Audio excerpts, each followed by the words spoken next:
किसानों का जो अहित सरकार करने जा रही है और किसानों के जो हकों को मार रही है, उनको गुमराह करके और हमसे जो छीना जा रहा है हमारा किसान का कार्य, उसी के प्रदर्शन में हम ये कर रहे हैं किसानों के हित में। अच्छा, आपको क्या लगता है कानून वापस होगा ये?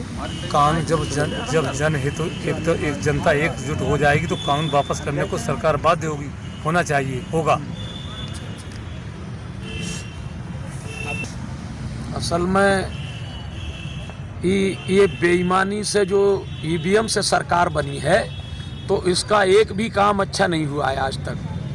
जितने भी काम हुए हैं, जितने अभी ये चर्चा चल रही थी कि बहुत से अधिकारी अभी IAS बने हैं बिना परीक्षा के, 77 ये हमारा जो धरना है, इसका तो मुख्य मकसद जो किसानों के सामने इन्होंने बहुत बड़ी मुसीबत पैदा कर दी है, ये जो समर्थन मूल्य को, न्यूनतम समर्थन मूल्य को नहीं देना चाहते। इनकी नज़र गिद्ध की तरह से पूंजीपतियों के हाथ ये बिके हुए प्रधानमंत्री हैं देश के, इसीलिए पूंजीपतियों के हाथ समूचे किसान को कर देना चाहते हैं, ये उनके हाथ सौंप दिया। आपको क्या लगता है ये कानून वापस होगा? बिल्कुल कानून वापस होगा और सरकार भी फेल होगी, ये दोनों काम जरूर होंगे। इसमें जितना समय लग रहा है, जब तक हमारे लोग सीधे सच्चे लोग, उनको समझना पड़ता है, उन्हें किराए की भी असुविधा होती है, खाने पीने की, इसलिए जब धीरे धीरे जब ये नहीं मानेंगे, समूचा देश इस बात पर एकजुट है, कोई भी इनके साथ नहीं है, इनको मजबूरी में वापस लेना पड़ेगा हर कीमत में। इसमें कोई दो राय नहीं है, कोई संशय नहीं है कि ये वापस न लें जल्दी। अगर ये समझदार तो है ही नहीं, खैर जल्दी में ले लेते हैं तो अच्छा रहेगा, अन्यथा ये नुकसान करके तब ये वापस लेंगे, निश्चित रूप से वापस लेना पड़ेगा। ये जो धरना प्रदर्शन कर रहे हैं आप लोग,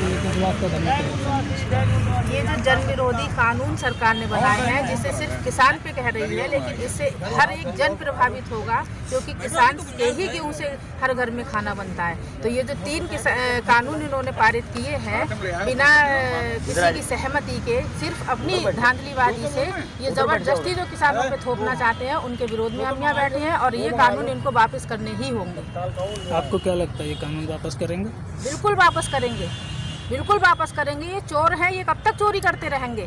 जनता जाग गई है, किसान जाग गया है, कब तक ये चोरी कर पाएंगे? अब इनकी नहीं चलेगी, जो कुछ इन्हें करना था ये कर चुके, अब ये लड़ाई आर पार की होगी।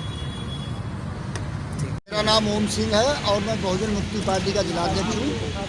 हमारी जो बहुजन मुक्ति पार्टी है, वो पूरे भारत में के 550 जिलों में राष्ट्रीय किसान मोर्चा को साथ सहयोग कर रही है और हमारी पार्टी का यही कहना है कि जब तक किसान पूरे भारत में जब तक आंदोलन करेगा, तब तक हम उसका साथ सहयोग करते रहेंगे। और हमारी मांग है कि भारत सरकार इन काले कानूनों को वापस ले, और नहीं अगर सरकार लेती है तो आगे हम दूसरा कदम भी उठा सकते हैं। आपने कोई सहयोग राशि भी दी है? जी, कोई सहयोग राशि भेजी है? नहीं, सहयोग राशि हमारी नहीं है, हम लोग साथ सहयोग चल के कर रहे हैं, आंदोलन के साथ कर रहे हैं।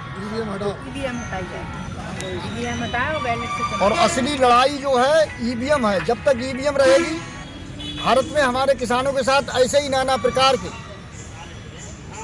काले कानून लगते रहेंगे। अगर आज सरकार झुक भी जाती है तो फिर दोबारा इससे और भयंकर कानून लगा देगी, क्योंकि सरकार ईवीएम की बनी हुई सरकार है, वोटों से नहीं है। सरकार को आज वोट की जरूरत नहीं है, क्योंकि वोट तो हम कहीं देने जाएंगे, सरकार के खाते में ही हमारा वोट पहुंचता है। जब मशीन खराब होती है तो वोट बीजेपी के ही खाते में पहुंचता है, कभी किसी दूसरी पार्टी के खाते में नहीं गया। इसलिए हमें ईवीएम पे भरोसा नहीं है। हम रिक्वेस्ट करते हैं सरकार से, ईवीएम मशीन हटाए और बैलेट पेपर से चुनाव कराए, ताकि हमारे आगे आने वाले समय में भी इन हमारी समस्याओं का समाधान हो सके। ईवीएम की ये सरकार नहीं चलेगी, ईवीएम की ये सरकार नहीं चलेगी, किसान विरोधी ये सरकार नहीं चलेगी, किसान विरोधी ये सरकार नहीं चलेगी। जय जवान।